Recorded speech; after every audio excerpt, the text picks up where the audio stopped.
1,000 firefighters in Portugal are battling blazes right across the country. These fires are burning as the country endures a heat wave. 8 Portuguese districts have been placed under a red weather warning. Spain is also trying to cope with fires as well as the extreme heat. This fire in western Spain forced hundreds of people from their homes. I'm going to have a quick look at the forecast, what they're expecting for the region, and bring in CNN meteorologist Jennifer Gray. And Jennifer, is relief in sight because this heat has been relentless? It really has. It has been some of the worst heat that we've ever seen for the month of July for some of these locations. It is going to gradually get better across Spain and Portugal. Unfortunately, it is only going to get worse for places like France, and then England. Scotland's going to see some soaring temperatures as well. So here are the high temperatures for today. 44 degrees in Sevilla. Average high is 36. Cordoba 44. So pretty much right where we were yesterday. The heat is still very much there. We also have that fire risk that is ongoing because we have had very dry conditions across Spain and Portugal. So we have fire risk, we have extreme heat, and that heat is going to build to the north throughout the rest of the week into the weekend and the early start of next week. So temperatures are still extreme. Risk of dehydration is very real. We have that high risk for heat across central sections of Spain as well as portions of Portugal. And look at this, temperatures well into the low to mid 40s. Friday, Saturday, we gradually start to come down in places like Sevilla. We gradually start to see temperatures come down in Lisbon. But look what happens in Paris. Temperatures are going to be going up. So as the heat starts to relax across the south, it's just going to be building to the north, and that's where we'll see the heat expand. You can focus on that red. We'll see it expanding into France and then portions of the UK, and then even building into portions of Central Europe. We'll see temperatures above normal. So we're looking at temperatures 47 degrees in Portugal. This is the current all-time record. Current all-time record for Spain is 47. 46 in France, and then the UK is 38, and we're going to come very close to that. We could see temperatures in London in the upper 30s in the days ahead. So highs in the mid 30s. This is the amber alert for the UK. This is from the UK Met Office, and you can see across southern sections of England excessive heat with those highs in the mid 30s, and we do have the risk of dehydration there as well. So 37 degrees is your forecast high on Tuesday. That's going to come very close to that all-time record. So that's when we'll see the heat hit its max, 36, 37 degrees Monday and Tuesday, and then we really start to drop off. Average high this time of year is 23 degrees, so it is going to be incredibly warm. Paris, the same thing. We hit our peak Monday and Tuesday and then fall by Wednesday. Isa.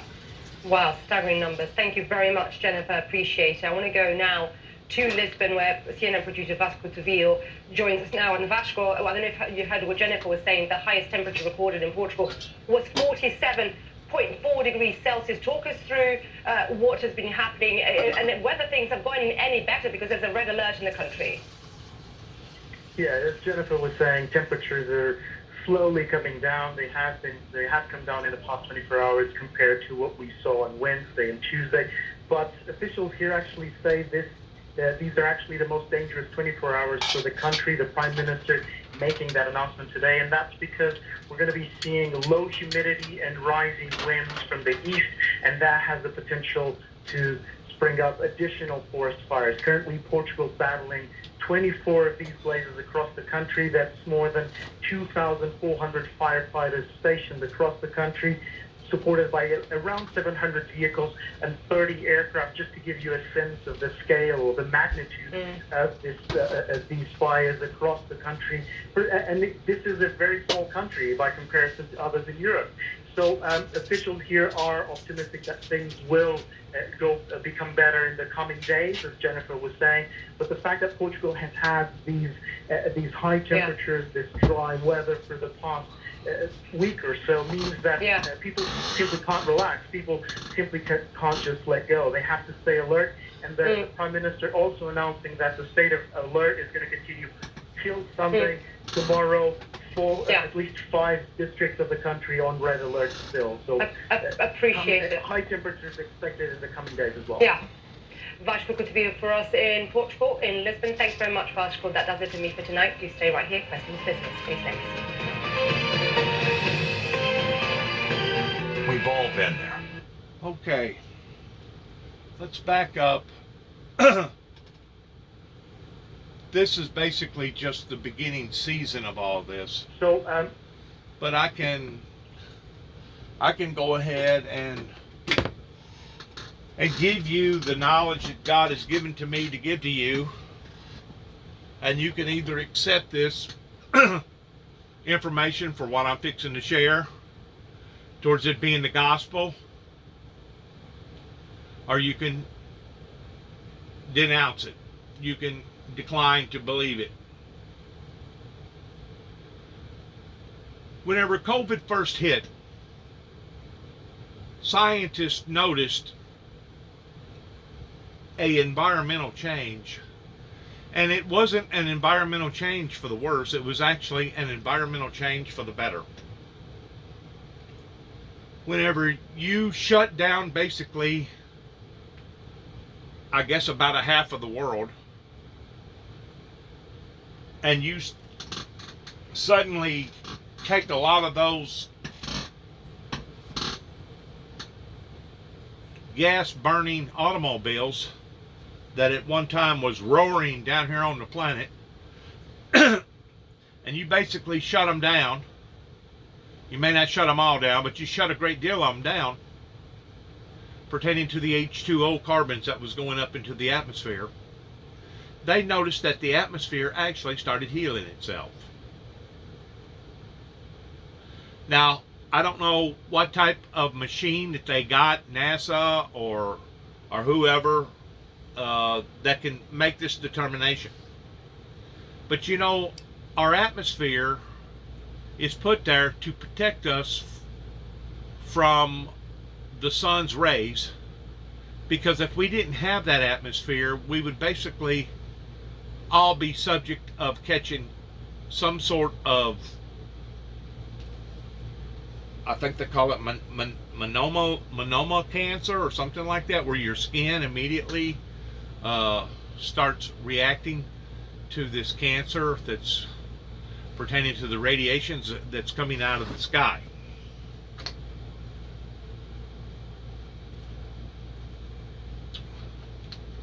We know for a fact that the carbons that we're putting up there is affecting that greenhouse shield that's supposed to be there to protect us. We know for a fact that when about half of the world shut down, that there was places in the atmosphere that started building back. I think it started accelerating towards this protected globe that was around the globe, around the world, towards protecting us. We have detected, I don't know how that they do this, whenever a space shuttle goes up into the space, or they're launching off a satellite up into space, that whenever it does this, it is so disruptive, it causes a hole in the atmosphere. Now that hole in the atmosphere can be there only for a few hours, and then it connects itself back. In other words, it reforms itself. But then again, there's been times that we blowed a hole in the atmosphere that's caused a bigger hole in the atmosphere, that's caused a bigger hole in the atmosphere, and it took weeks, if not months, for it to finally come back together again towards that same protected coat that is up there to protect us from the sun rays. Now suddenly, all of a sudden, the world has cranked back up, especially America and other nations is trying to get cranked back up towards getting back into the same old routine. And of course, we know that our airline industry here in America and throughout other parts of the country, I think there was one down in South America somewhere that actually had to shut down because of labor issues, flight attendants, etc., etc. I don't know if they got it back up and going again or not. But we know for a fact that now suddenly there has been a displacency of people wanting to fly and people wanting to go places. Now, I've already done brought this out at one time before, and I'm pretty sure it was ignored. I'm pretty sure it wasn't listened to. I'm pretty sure that they thought, oh, he don't know what he's talking about. He's a dropout. He didn't even get a high school GED. Oh, he's just somebody that's guessing at these things. Well, if I'm a guesser, I'm a pretty good one, because I guessed that there was going to be electrical disturbances, in which we're seeing blackouts already in various cities, not only here but throughout the world. If I'm a guesser, I must be a good one, because the homicide rates has in fact increased pertaining to a bloody road ahead. If I'm a guesser, I must be a good one, because I nailed it on the head pertaining to Donald J. Trump that lost the presidential election. If I'm a guesser pertaining to what I'm experiencing and seeing, and how God is resonating and telling me various things, and you may be saying, does God talk to you? Yeah, God talks to me. He sure does. But he don't talk to me audibly like I'm talking to you right now. There's only been one time that I know of that God has ever spoken to me audibly, and that's whenever I was about 14 years old, after my brother had died, about 6 months afterwards, that I heard an audible voice come out of nowhere that said Juby, that sounded just like my brother who recently had just gotten killed in 1976. So yes, God can speak audibly to people, either through a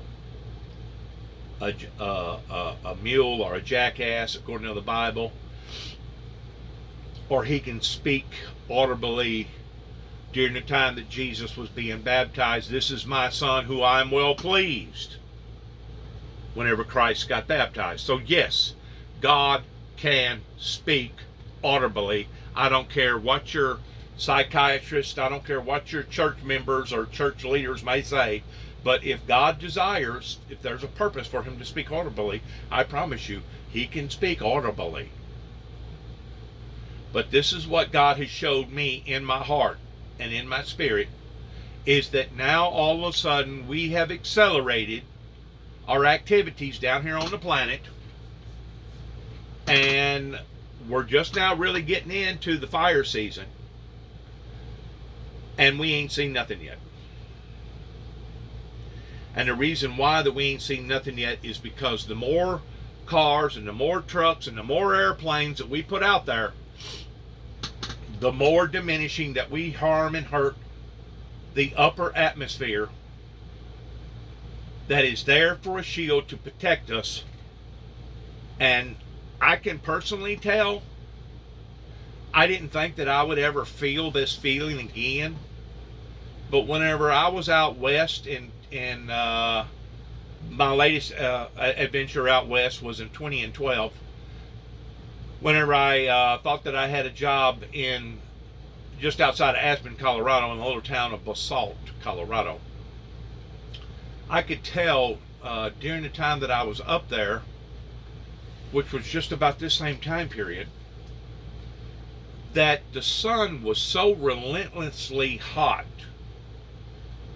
that you could tell a burning sensation on your skin, to where you didn't feel that at 8,000 and 9,000 feet whenever you come back down, let's say 300 feet above sea level, or 400 feet or 500 feet or whatever's considered normal.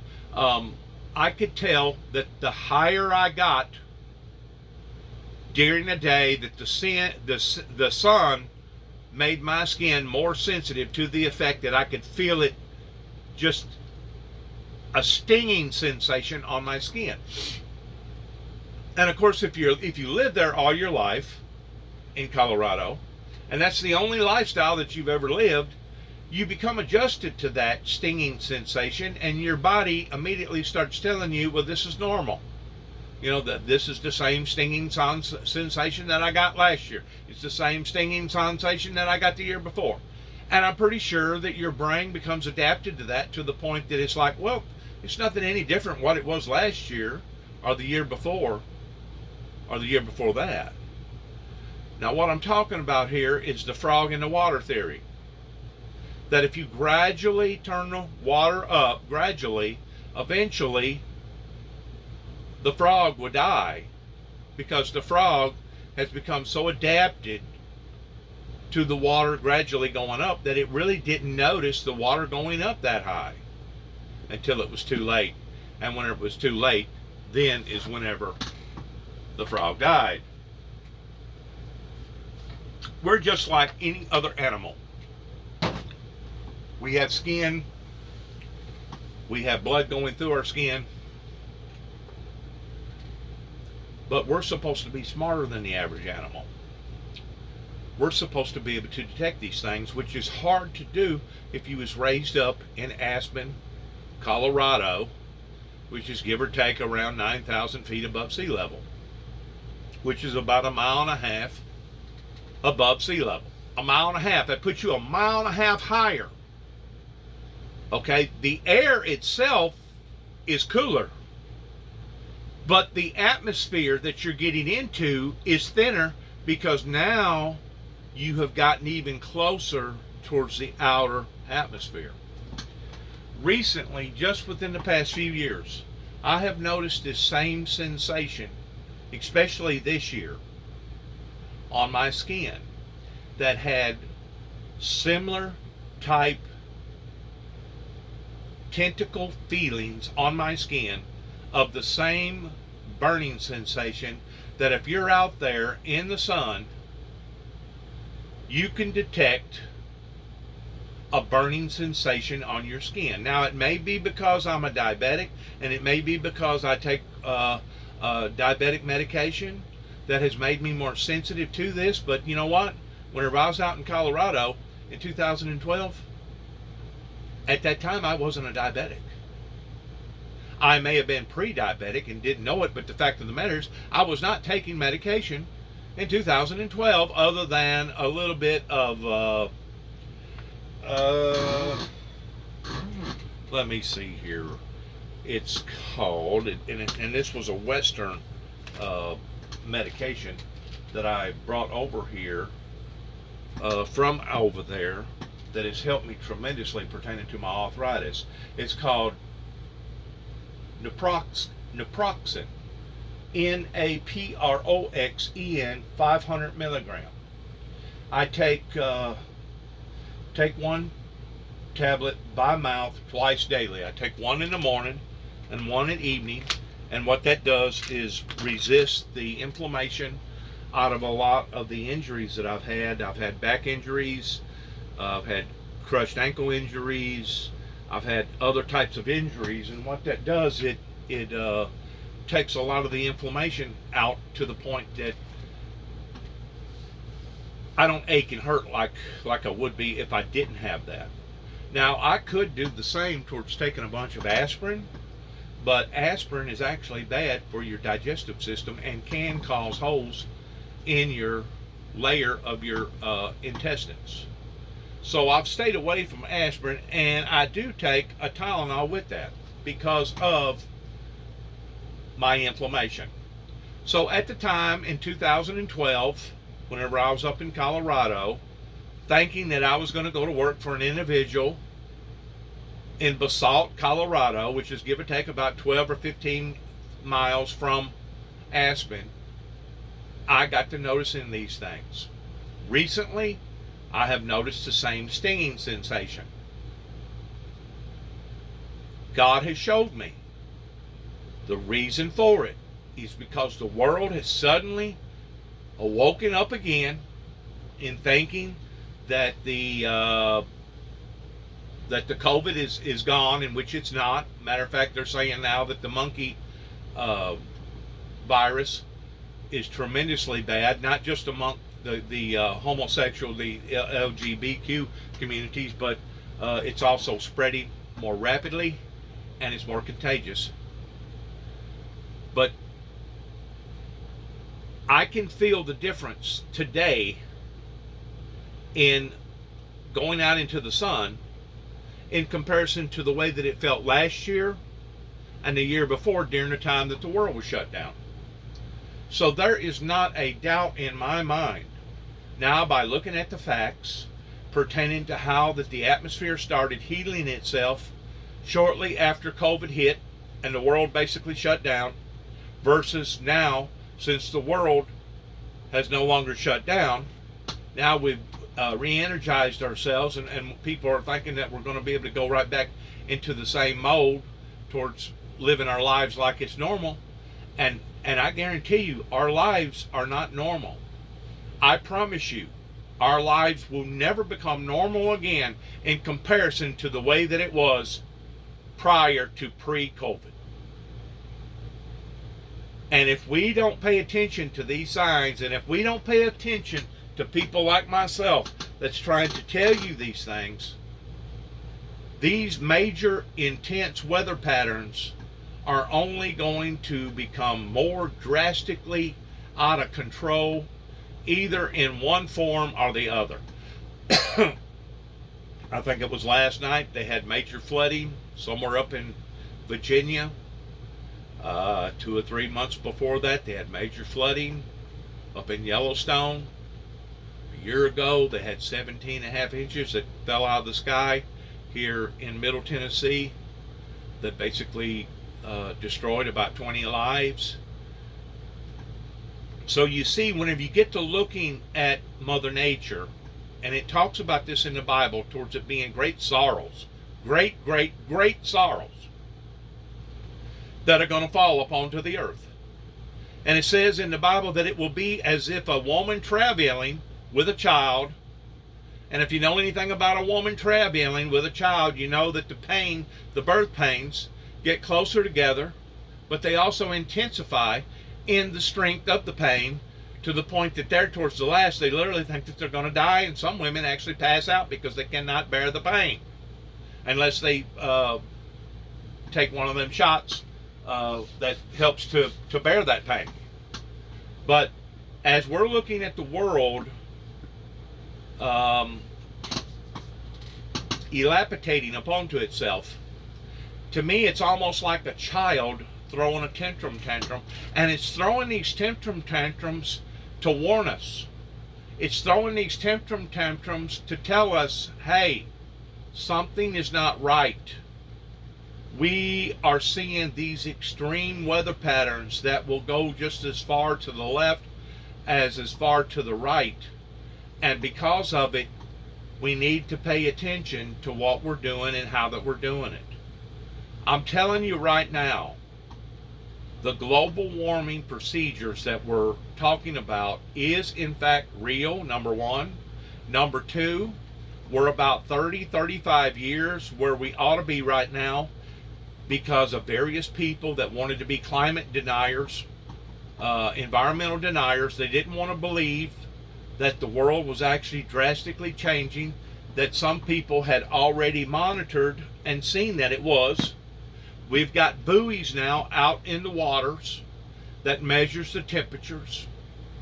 We've got other factors that we know that we can measure the existence of the risation of the temperatures.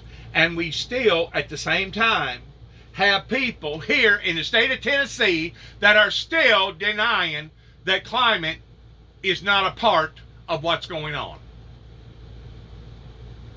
So we have a choice. You can either continue to follow the blind, leading the blind, that's going to eventually lead us all into the abyss. Kind of like somebody walking off into the mouth of the volcano. You can play the game and follow them off into the same abyss that they're walking off into, or you can wake up and you can realize that what is occurring is on account of human activity upon this planet called Earth. That's in addition to the damage that we're doing below us on our feet. You can't tell me that draining trillions and trillions of barrels of oil for the past 130 plus years, since we basically discovered that there was a more powerful source other than steam that we was generating during the 1800s, that all of a sudden, whenever we created the automobile, you can't tell me that all this crude petroleum oil that we're draining out of the earth is not having a profound effect up onto the globe of the center, the very center of the earth, that's full of lava and full of all kinds of liquid burning activity. You can't tell me that that oil that is in the ground, that we're steadily draining out of the oil, out of the ground, you can't tell me that this is not having a profound effect towards how much heat is accelerating from the globe that is now reaching parts of the abyss in the ocean that we can prove that it's like 18 to 2300 degrees constant. It's the same thing as turning a fire on the eye of a gas stove and watching water boil until the water basically boils completely out. That's where we're at right now, as a world is doing what it's doing. And of course, if we don't watch, we're going to go beyond the point of repair. And if we don't watch, there won't be a return. There won't be a repair.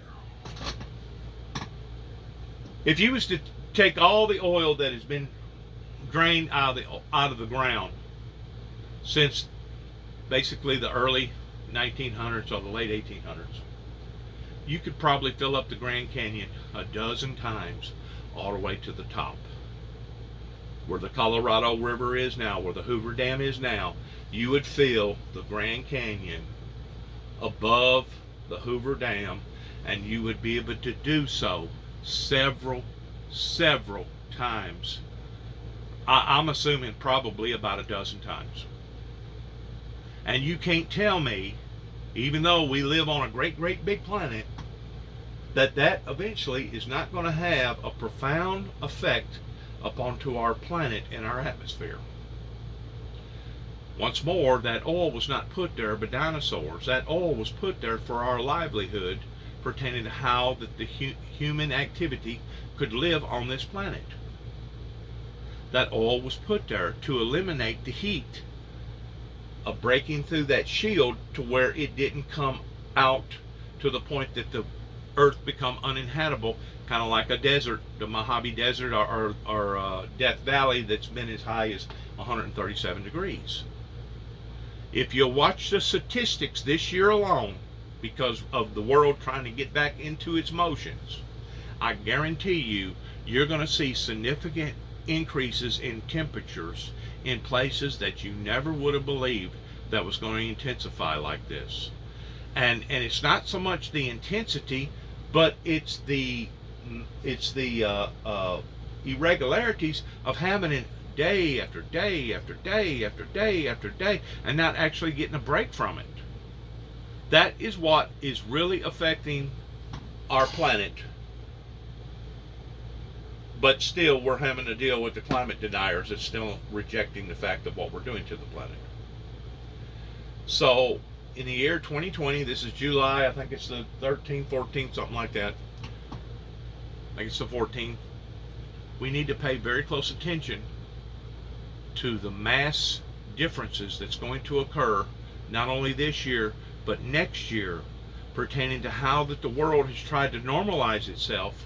But at the same time, by normalizing itself, now we're becoming that much more of a part of the problem than we are a solution to the problem. So for the next couple of years, I'm giving out a warning to scientists and people all over the world.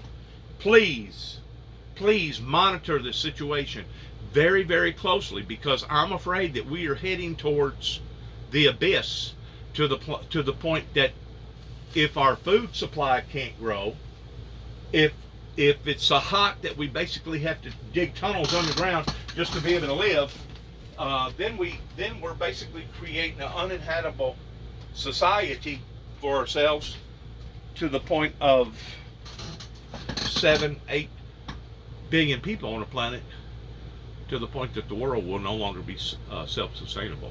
In other words, we won't be able to grow enough wheat, we won't be able to grow enough corn, we will not be able to grow enough vegetables to be able to see the world be self-sustainable towards taking care of itself. So whenever they talk about famine, and I personally talk about famine, it's not just famine that we're going to see in places like Africa, but it's famine that's going to hit all over the world. And if we don't start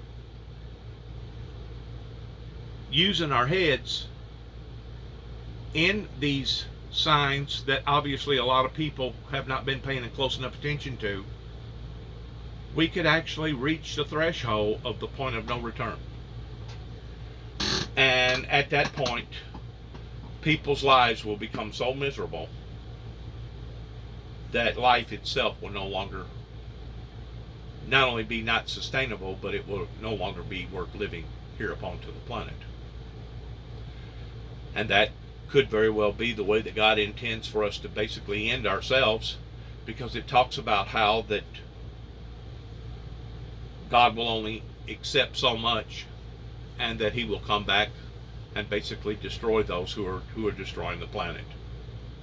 And that's exactly what we're doing. We're destroying the planet. We're destroying the environment. We're destroying the habitat that animals live in, to the point that now we're not only destroying their habitat, but we're destroying our own. And whenever we create an uninhabitable environment for ourselves towards nothing but misery, then is whenever you have to be concerned about some idiot that has the power of basically ending it all real quick towards pressing a bunch of nuclear devices, hitting the nuclear codes, and basically destroying mankind, or the face of the earth in regards towards mankind. And I don't know, maybe that's the way that God intended for us to go out by doing these things. But I'm telling you right now, I'm for life.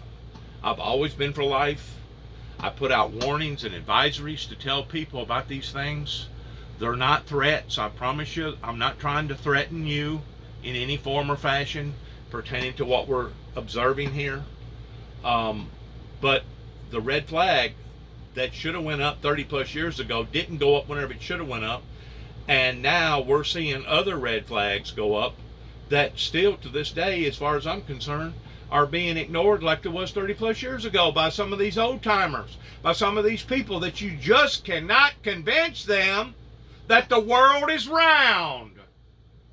We have been convinced that the world is square, and if you go too far out into the abyss, you fall off the planet. Just like there was a time whenever people actually believed that the moon was made out of cheese, or some other kind of crazy ideal that society at one time was hooked and crooked on, that now we realize that the moon is not made out of cheese. The world is actually round. It's not square. You have old die-hard thoughts and old die-hard beliefs that obviously they're going to continue to believe what they believe, even to the point of their own deaths. But just because they're willing to believe these things, don't mean that we all have to believe these things, because we do know that what we're doing to our planet is extremely, extremely harsh, that eventually, not eventually, but right now, we're seeing devastations of the signs that is only going to drastically intensify unless we take these things more serious, and unless the world changes and turns from its sinful and wicked ways. It talks about in the Bible how that God will throw us off into great tribulation. Well, you know, if the farming communities can't no longer provide enough food for 7+ billion people on the planet, almost 8 billion people on the planet, if the world can no longer provide adequacy to feed itself, what's going to happen to people's lives? They're going to perish. Starvation. It's going to get brutal. It's going to get harsh. It's already getting harsh in some places towards not only the environment becoming too irregular, but we're seeing our rivers and streams out west, it's drying up. The Aquador that basically starts in parts of New Mexico, goes down through parts of Kansas and Oklahoma and down through Texas. He's drying up. Going down on over in California, where they basically use irrigation systems to be able to grow these crops. Well, if the underground water is drying up, the Aquador is drying up, they got to quit pumping, so they quit producing plant life. If they quit producing plant life, now they quit producing adequate food. And if these things is going on here in America, and now we're seeing these things going on in other parts of the world, Spain, Portugal, basically north of Africa,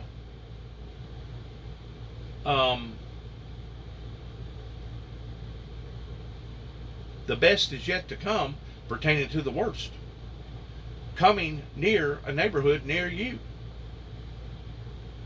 And I say that regrettably because it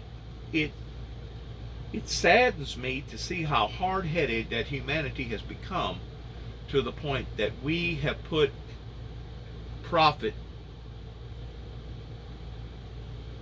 above. We have prioritized profit above principle. And to me, this is just me talking here, I'm going to end this on this note. To me, what our president of the United States is doing towards going over trying to rehash up an agreement or a deal with the Saudi Arabian government over there pertaining to the oil industry, to me, it's doing just exactly what I just got through saying. It's putting profit over policy.